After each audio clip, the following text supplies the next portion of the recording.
Ephraim, take a look. The tomb of Shmuel HaNavi, the prophet Samuel. This is the traditional site of the tomb. This building has stood here for over 1,000 years. And you know, when you think of Samuel the prophet, what do you think of, Ephraim? He's a monumental figure in Jewish history. He's huge, right? I mean, think about it. The Jewish people came out of Egypt with Joshua. 400 years of the judges, you know, a lot of chaos, a lot of problems. It was a very chaotic period for the people of Israel. And then comes Samuel the prophet, Shmuel. And he's the one who takes the people from this period of chaos. He anoints King David. First, King Saul is king. Then when Saul falls short, he anoints David as king. And he really transitions the people of Israel from like this tribal mess to being a nation, a kingdom. And this is where we come to commemorate his soul.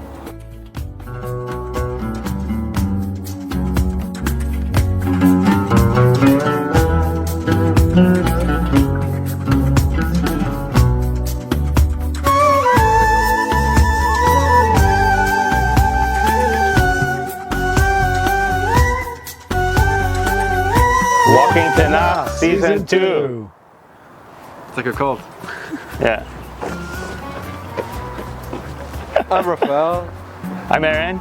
And here we have our very own Ephraim for the Walking Tanakh Season 2. Ready up on episode 1 with the Shmuel HaNavi. People come from all over the world to pray here. And what an amazing merit it is to stand in this place. We have this panoramic view of Jerusalem all around us. And today we're going on an adventure to try to discover the story of the origin of the prophet Samuel. I'm super ready. It's pumped. Are you super duper ready? I am ready to get knowledge from the heavens into my brain.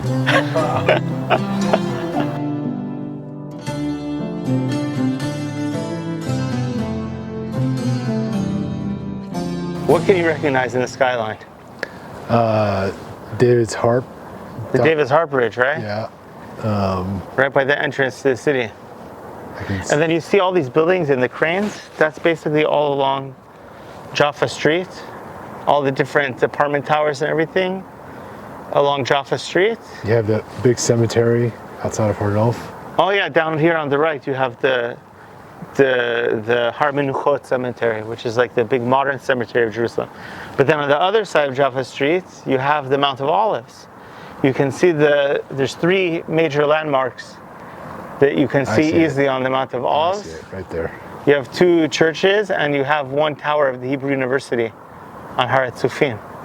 So if you see the Mount of Olives, what that means is that right down below it is where the place of the Temple Mount is.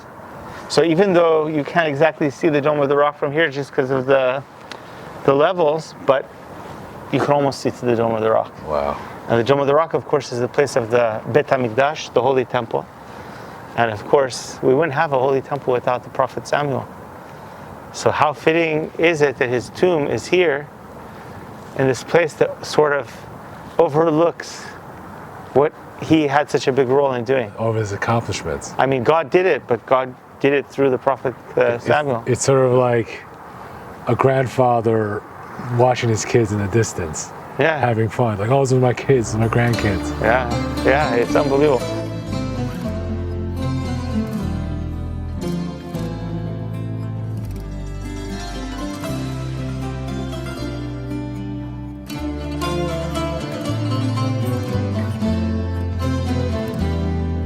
This is where the story of the prophet Samuel ends. This is where he's buried. But we're going to go now to ancient Shiloh, and we're going to see the place of the Mishkan, the Tabernacle, where his mother Hannah prayed for a son, where the story begins.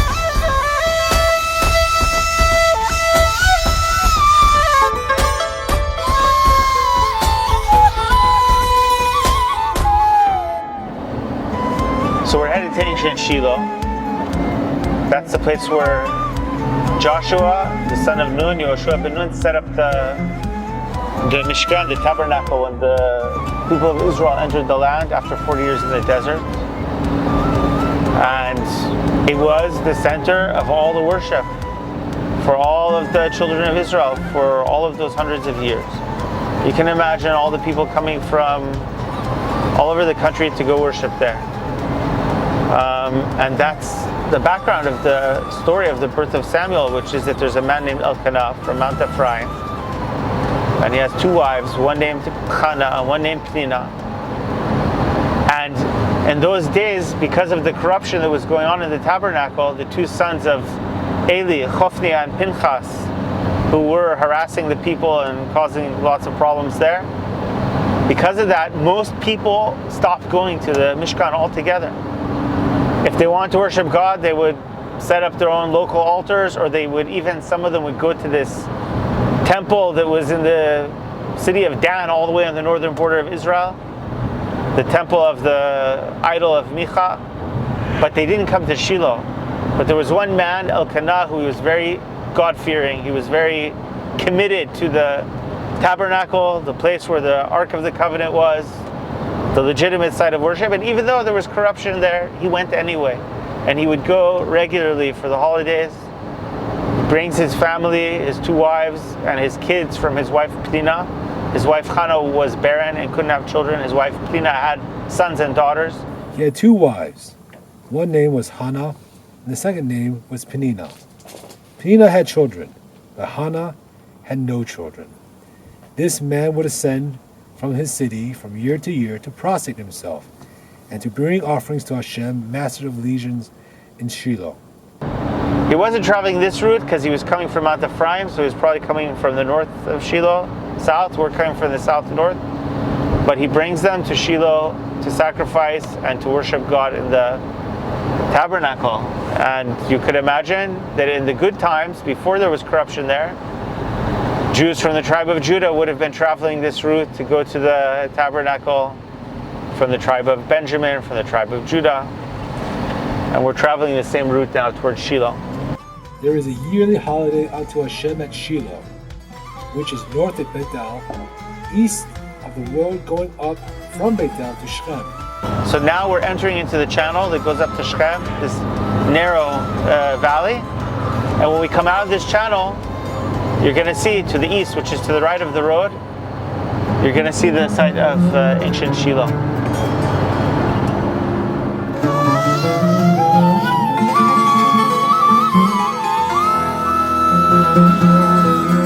This is Shiloh. I can tell you, I never want to say 100%, I can tell you 99.9%, the city behind us is the ancient walled city of Shiloh.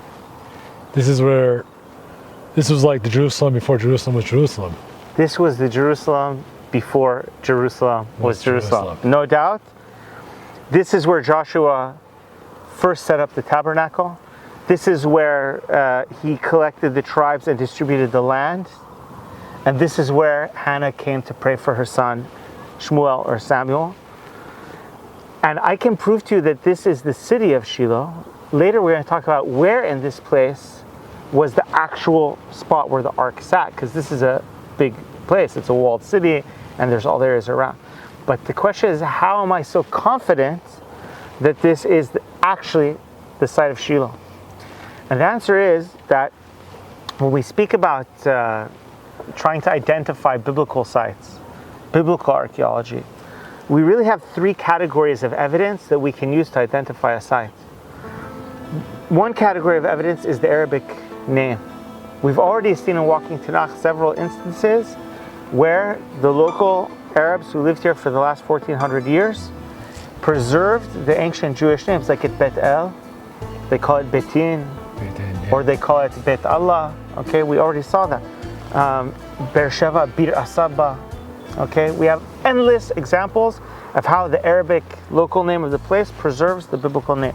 And here they call this place Hirbit Selun. Hirbit Selun. Silun is very much like Shiloh. So it's not 100%, but it's quite clear. But there's a second instance of the Arabic name, which is this valley. The valley you're looking towards Ephraim. We were there when we harvested grapes. That's right. That is the valley of Shiloh. And the Arabs call this valley Wadi al-Banat. Wadi al-Banat, the valley of the Banot. Oh, that's right. The daughters, the girls, right? Because we already learned how the girls danced on the 15th of Av in the valley of Shiloh. And this is the valley of Shiloh, Wadi al-Banat. So Arabic name, we have the valley that preserves the dancing of the girls, and we have the site, Hirbet Silon. There's another category of evidence that we look for when we're identifying biblical sites, which is the geography.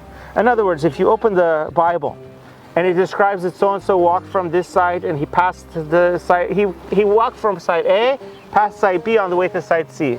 And we know where site A is and where site C is, and then we have a site that fits along that road, and it makes sense geographically, we have possible identification. Process elimination. Yeah. So when it comes to Shiloh, we have very exact directions, because in the very end of the book of Judges, it tells us how to get to Shiloh.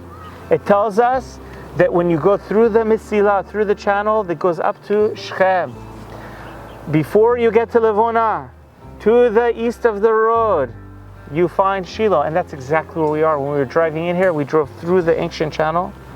And if we would continue further north, we would have got to ancient Livona, where there's an Arab village with a name similar to Livona till today. And just before we turn right or east to get to this place. So geographically it fits perfectly. There's a third category of evidence that we look for, which is archaeology.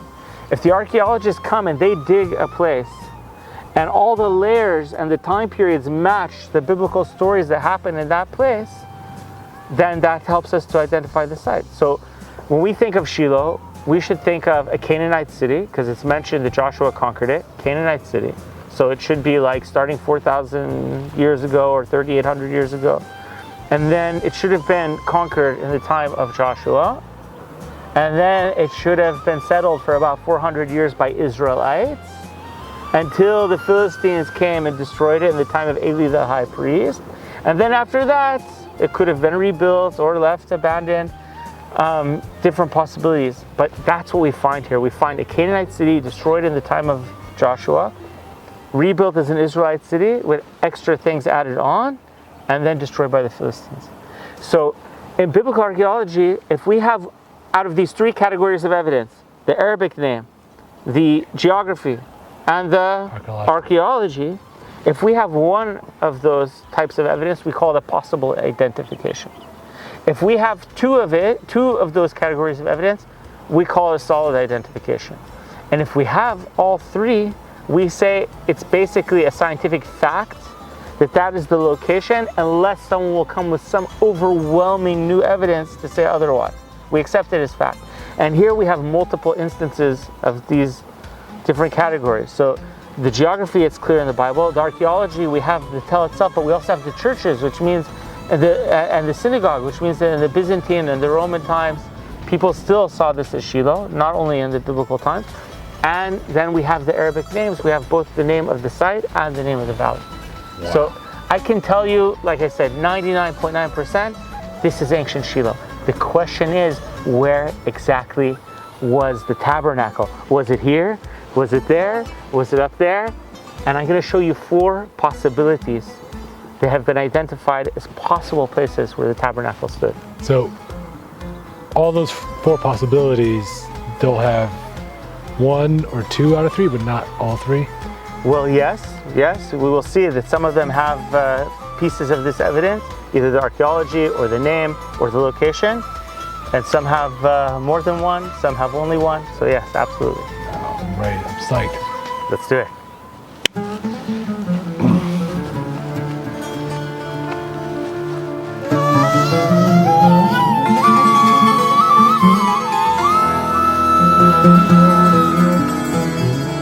The first theory of where the Mishkan, the tabernacle was, is right here in this building.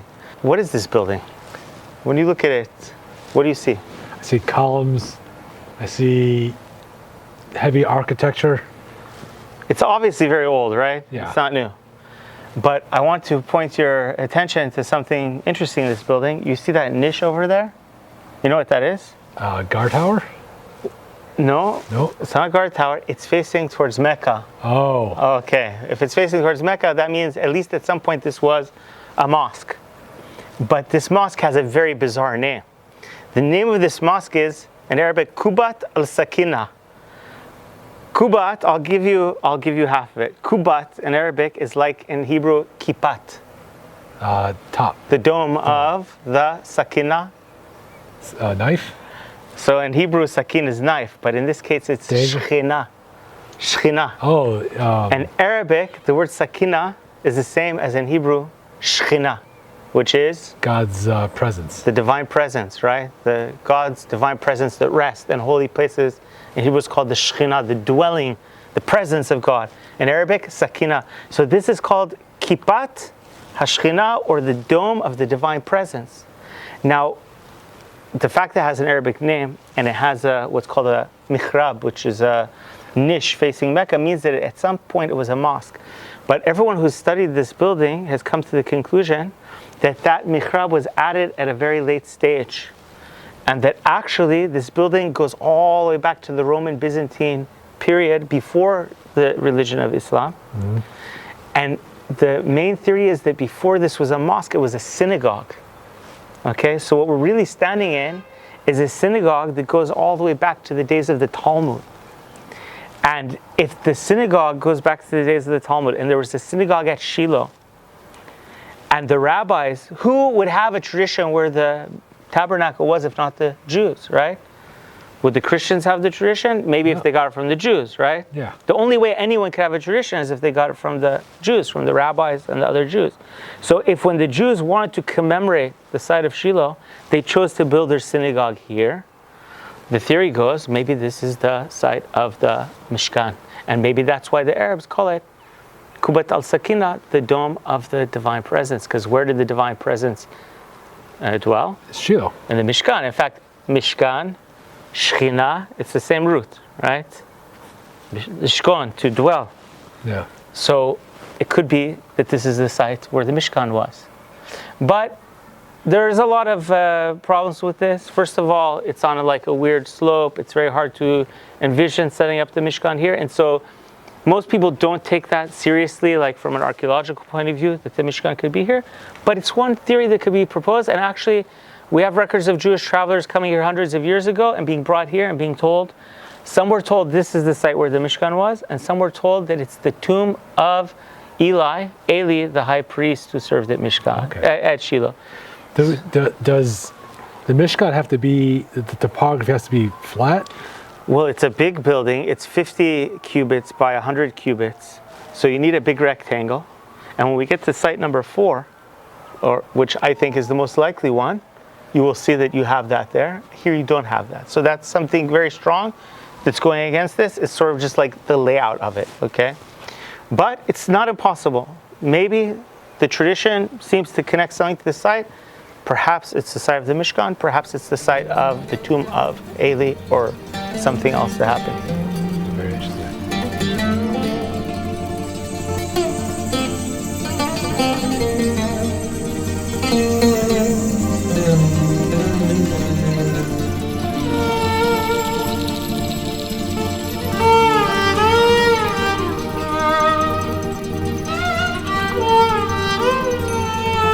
When you examine this building, what you find is there's really 2 stages to this building.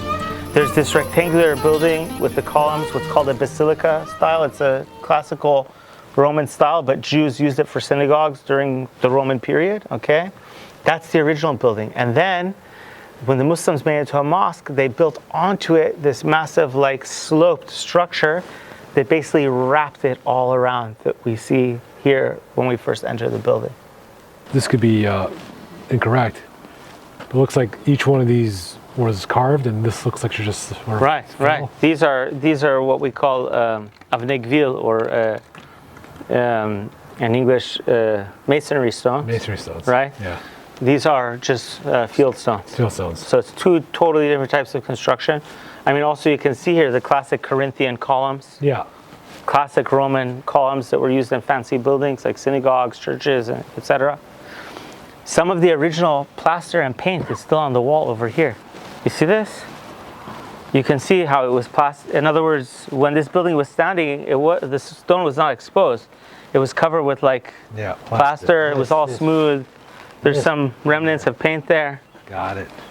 So you could imagine that when it was standing and it had 2 rows of columns, and it probably had a raised ceiling, It was a small but very beautiful synagogue. So this paint is probably From the Muslim period, it could be, look, there's a fragment of paint that fell off. Look at that.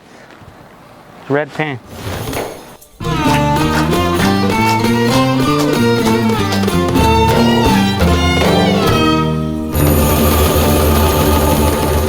Site number 2 that's proposed as a possible place where the Mishkan could have been is right here where we're standing. What we're standing in front of is what was once, about 1500 years ago, a Byzantine church. The structure that you see here is a concrete shell. It was built because about 100 years ago, the first archeologists came to Shiloh looking for the site of the Mishkan. And they didn't find anything that proved the site of the Mishkan, but what they did find here is the ruins of a church from about 1500 years ago, what we call the Byzantine period. In other words, the time when the Romans had converted to Christianity. And they found in the church a beautiful mosaic floor. And they found an inscription that says, "Our Lord JC, have mercy on the souls of the people of Shiloh."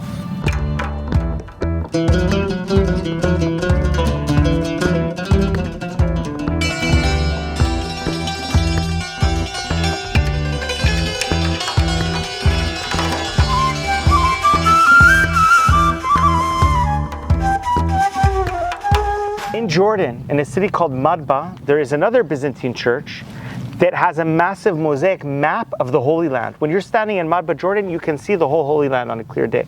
So they made in the floor of their church a mosaic map of all the important sites as they were understood at that time. And they put this church on the map, and in the place of the church, they wrote on the map the prayer of Hannah at Shiloh, which means that at least around 1,500 years ago, when the Roman Christians were here, they thought that this church was commemorating the site of Hannah's prayer. Now, you might say, which tradition would be stronger, the Jewish tradition or the Christian tradition?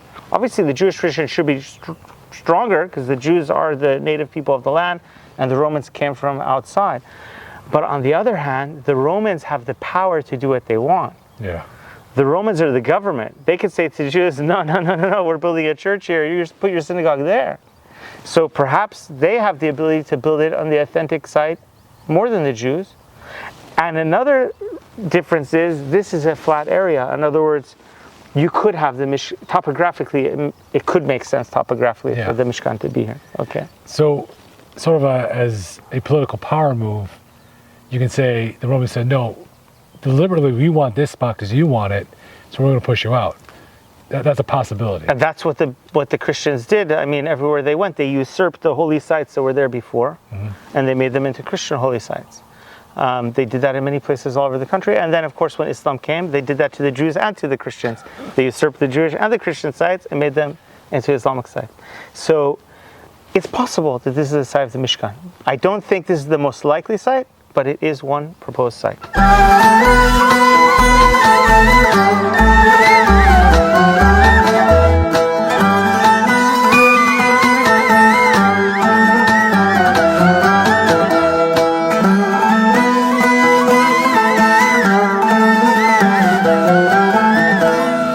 Look at this, Ephraim, everywhere you go.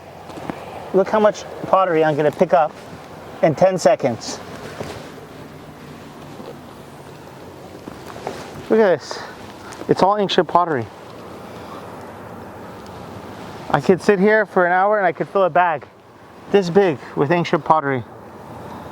That's how you know, when you see that right on the ground, thousands of pieces of ancient pottery, that's how you know that there were a lot of people living here in ancient times.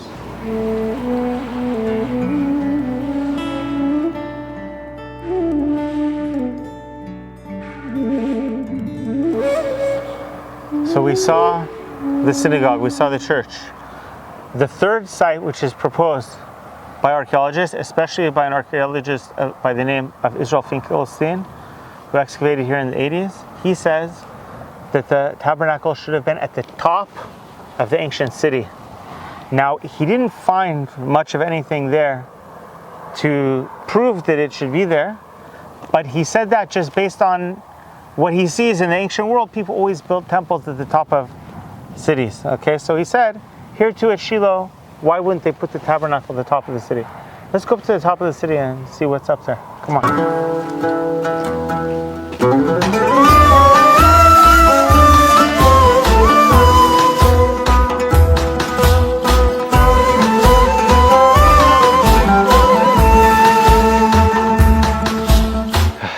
Look at me and look at you. Why are you out of breath? I'm supposed to be out of breath. Getting old at my young age. As you can see now, we're climbing up through the ruins of the city. Here you can see the excavated walls of houses and all kinds of interesting things as we make our way up to the top of the city.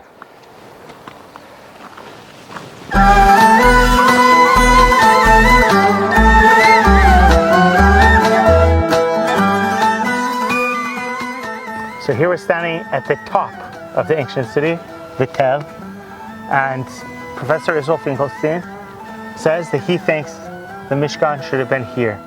And as I said, it's because he just says, look, in the ancient world, the high places were the temples. Now, my complaint against that theory is, number one, they didn't find anything to prove it yet. And number two, I don't know if that premise is really accurate, because that was true in the pagan world. You know, in the pagan world, they worshiped their gods on every high hill and under every beautiful tree, right? But in the Jewish world, not necessarily. Like, think about in Jerusalem. The Temple Mount isn't the highest mountain in Jerusalem. No. It's sort of like, it's on a mountain, but it's a low mountain. The Mount of Olives is higher. The mountain where the Jewish quarters stay is higher. It's sort of surrounded by higher mountains, what's called Yerushalayim Harim Savivla. Jerusalem has mountains all around her. And it symbolizes how God surrounds his people.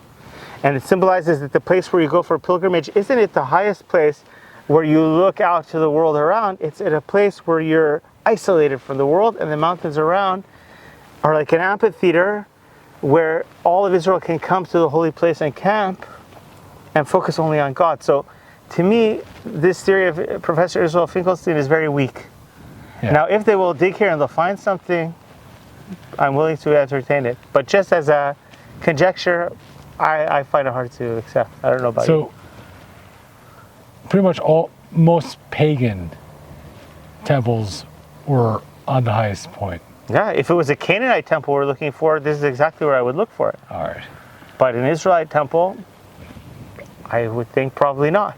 Would it be possible, based on what you just said about Jerusalem being surrounded by mountains underneath, maybe you'll have something similar here where there'll be the top of the mountain, but something surrounding it? Ephraim, have I told you this before? Nope. It's just... I'm going to take you now to site number 4. Yeah. Which I think is the most convincing right now based on the evidence in our hands. And you're going to see it structured exactly like that. Let's go check it out. Right.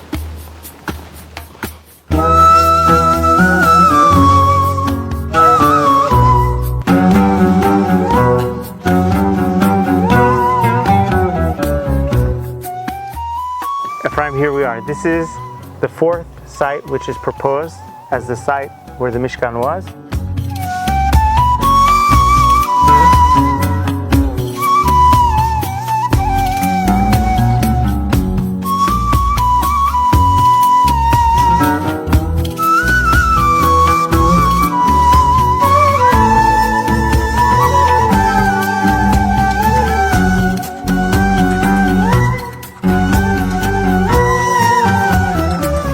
Personally, I'm not an archaeologist, I'm not an expert. I'm just a tour guide and a Jew. I've been here many times, probably hundreds of times at this point with tourists. And I'm going to explain to you why, to me, this is the most convincing site. Of course, if they'll find new evidence, putting it somewhere else, I'm open to all possibilities, but to me, this is the most convincing. What do we have here? We're standing just outside the Tel of the ancient city. We're standing on a sort of, this is like a low-lying hilltop. It's a separate hilltop, just adjacent to the city. And someone came here and they chiseled away the top of the hill. They didn't just chisel it off to flatten it, they flattened it and then they dug down and made a rectangular indentation in the top of the mountain. If they hadn't chiseled, this would continue up like a mountain. Someone came here with a lot of people and put a lot of work to prepare this place. And you can see on the other side, it's chiseled similarly to how it's chiseled here. And the width of this indentation is about 25 to 27 meters. It's quite consistent along the whole distance, which is about what we call in biblical measurement 50 cubits, because a meter is about 2 cubits, so 25 meters is about 50 cubits, and we know that the measurement of the footprint of the tabernacle was 50 cubits wide by 100 cubits long. And the length of this is about 100 meters, so it's about 200 cubits. Yeah. So the width fits perfectly, the length is double the length. But I would expect that, because if you're chiseling out an area to put down the tabernacle, you want a whole open area outside of it for people to congregate, gather. You don't just walk into the tabernacle, right? People outside, people might be eating, they might be getting themselves ready. But once you enter in, you have to be prepared. So you would want an equal area of people to congregate. So the fact that it's double the length makes a lot of sense. Also, this cutout is on an east-west axis, a perfect east-west axis, which is exactly how the tabernacle was always set up in the desert. And that's exactly how the temple that was later built by King Solomon was set up, on an east-west axis, with the entrance on the east and the Holy of Holies on the west. So you could just picture right over here, the tabernacle set up, the Holy of Holies to the left in the back, the entrance to the right in the front, and then a whole gathering area as you go over there. So just the fact that somebody came here thousands of years ago in the Bronze or early Iron Age with hammers and chisels, not with what do you call it, jackhammers and bulldozers. Caterpillars. You would need hundreds of workers for I don't know how many months or years to move that much stone. And if you want to do it in a short time, you need thousands of workers for months. Somebody came here thousands of years ago, and it was so important for them to make this massive rectangular footprint on an east-west axis here, right adjacent to the ancient city of Shiloh, that they brought hundreds or thousands of people with hammers and chisels to chisel it out. So right away, to me, like, what could it be except for the tabernacle? Did they come to do it to make like the biggest wine press in the world? No. So if you ask Israel Finkelstein, Professor Israel Finkelstein, who says that it was at the top of the mountain, you'll say, so what was this? He'll say it's some sort of an agricultural installation. Maybe they had wine presses here. Maybe they had what you call winnowing floors to winnow wheat, you know. Yeah. But what's weak about that, in my opinion, what's weak about that idea is that this is not a massive wheat growing region. This is a mountain. You grow here grapes, olives, right? And we have these threshing floors is the word I'm looking for. We have threshing floors found in Israel. They're like a tenth the size of this or 100th the size of this. If this is a threshing floor, it is by orders of magnitude the biggest threshing floor ever found anywhere in Israel, in an area which isn't particularly big on wheat growing. Mm-hmm. So to say it's agricultural installation to me seems like really far-fetched. And it seems to me like it's just like sticking out in front of us. It's the dimensions of the tabernacle, it's on the axis of the tabernacle, and someone did a massive public project to do it. And you could just imagine Joshua bringing the people here, gathering them here, appointing, 1,000 men to work around the clock with hammers and chisels, say, here's where the tabernacle is going to be, carve a big indentation, a flat area where we can build it, where it will be somewhat protected from the wind, you know. Also, you can say, if it was 100 meters wide and 50 feet long, it will be different. Right. The fact that it's 50, that the width is perfect, and the length will obviously extra makes sense. Makes sense. Also, on the Temple Mount was the Holy Temple also on east to west axis? Yes. So the Holy of Holies in the west and the entrance in the east. So you have in the desert, you have also in Shiloh, also in Jerusalem, also is 50 meters or cubits wide, and the length is exactly what you want it to be in the exact location. So it's just more evidence for, more evidence for, more evidence for. Right. But not only that, there's more. But wait, there's more. What's more? What you said, when we were standing up there, you said to me, maybe there's a place that's like on a hill, but it's settled down and it has mountains all around it. Here we are, okay? This is a low-lying hilltop. Exactly where we're standing, it's a little bit hard to fill this hilltop because the valley behind us has been filled with like a pouring of stones that made sort of like a ramp to get from the top of the city to the site.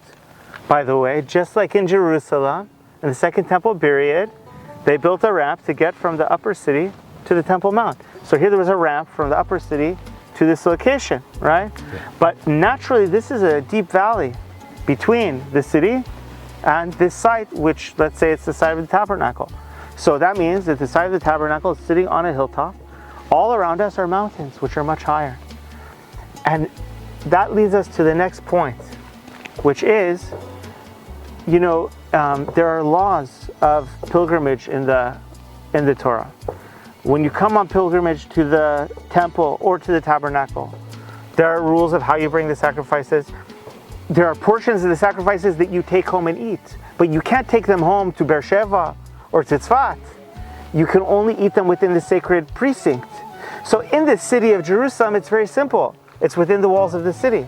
It's a massive walled city, and everyone had to eat the sacred parts of the sacrifice inside the walls of the city. The question arises, what did they do at Shiloh? We were just up at the top of the city. We walked across it. How long does it take to walk from one end to the other? 10, 15 minutes? It took us 10, 15 minutes because we're filming. Yeah. If you want to do it quick, 2 minutes. 2 minutes, yeah. How many people actually lived inside the walls of the city? If you would cram it full of people, maybe 1,000 people could cram themselves there. Maybe we'll say 2,000, but not hundreds of thousands of people who come on pilgrimage. So where did they eat the sacrifices? Well, the Talmud asks about this, and the Talmud says that they ate the sacrifices within an area within which they could see the tabernacle, which would basically mean that I want you to picture now, going back 3,000 years ago, the tabernacle is standing here.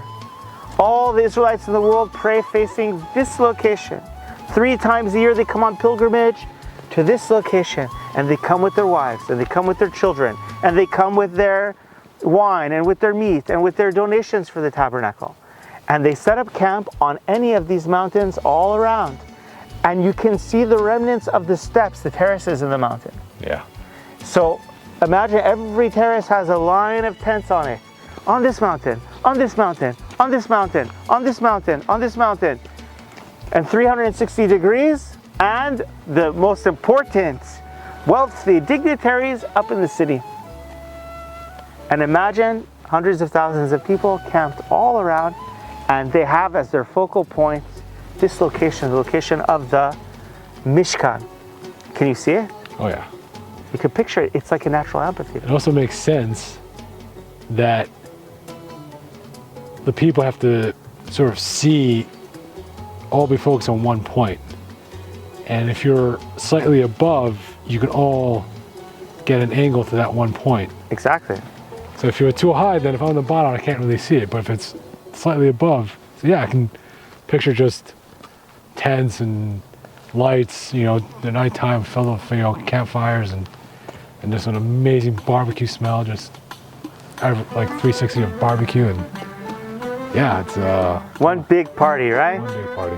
Now the Talmud, when it addresses this question of where you can eat the sacrifices, it sort of implies that there was a boundary marker that let the people know that they're within the sacred precinct. And what's amazing is, in excavations on several of the hilltops around here, they found remnants of a boundary marker dating to the time of the judges that doesn't seem to serve any agricultural purpose, but seems to be marking off the precinct from within which you can see this site. So it's further evidence. I've got another thing to tell you. Several years ago, a team of audio experts, there's a word for that, but I don't know what it is. Audio technicians? I don't know. Sure. They came here, and they came here at night when the air is still, when there's no cars on the road. And they measured the ambient noise at this place. And they found that the ambient noise here is lower than in the best designed symphony orchestra buildings and auditoriums that they build today. And why is that so important? Think about the fact that Joshua gathered all of Israel at Shiloh, and he apportioned out the land to the people at Shiloh. And you have several places where it says, and Joshua spoke to all the people. And you think to yourself, there's hundreds of thousands of people, maybe millions of people. How did Joshua speak to all the people? So let's say, they were chauvinists in those days. It doesn't mean the women and the children. It means only the men of, 20 to 60 or whatever, right? Okay, but that's 600,000 people. Yeah. According to the censuses in the Bible. How does one man speak to 600,000 people? Today in a football stadium, how many do you have? 60, 80. 60, 80,000, and you need amplification, right? But based on those measurements, you could imagine 600,000 people standing all around here, and one person standing here like on a stage and yelling at the top of his lungs, and everyone can hear him. This is a perfect amphitheater. So when you put all of these things together, the carving out of the site, the sort of topography of the site, the amphitheater all around, the ability to see this from all around, and the low ambient noise, to me, it's a pretty strong case that this is the site of the tabernacle. And if it is, then this is the site where Hannah came to pray. Do you want to go in and see it? Now, please. Let's go.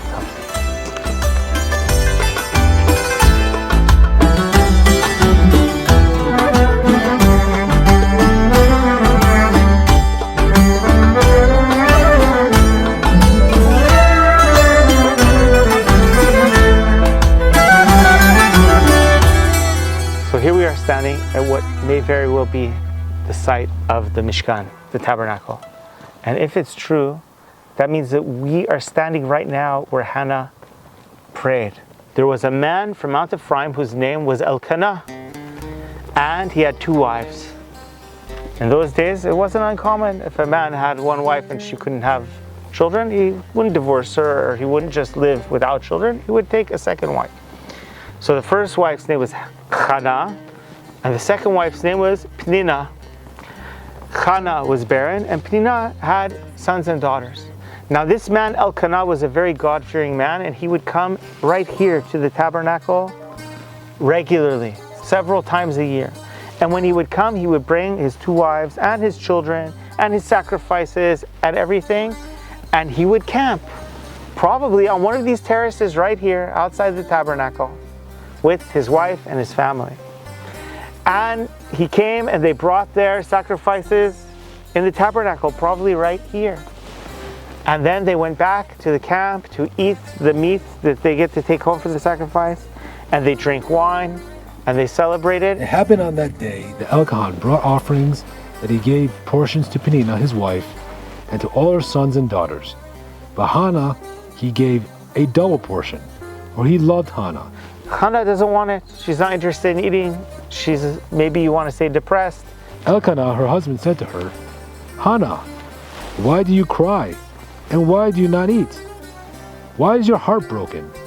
Am I not better to you than 10 children? To Elkanah, that seemed like a good thing to say, but for some reason Hannah wasn't convinced. She didn't, somehow her husband didn't fill the place for her of 10 sons. I don't know. Am I not worth 10 sons? She's like, no. Maybe you're as much work as 10 sons, but she wanted children of her own.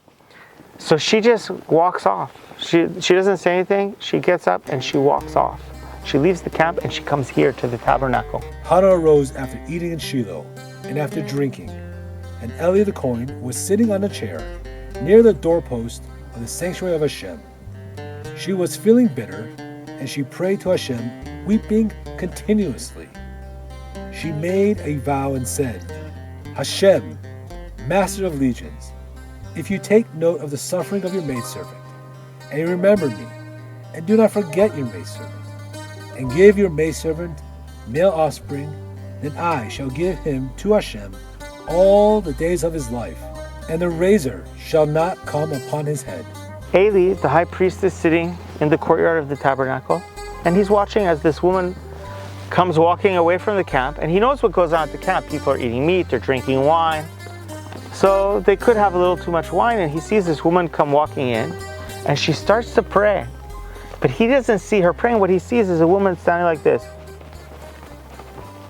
Mumbling. Speaking to himself. Mumbling. Now keep in mind, in those days, until Hannah, the way everyone in the Bible prays is like this: God, Lord, God of Israel, please hear my prayer that I pray to you this day. Please send me salvation. Prayer was like very animated.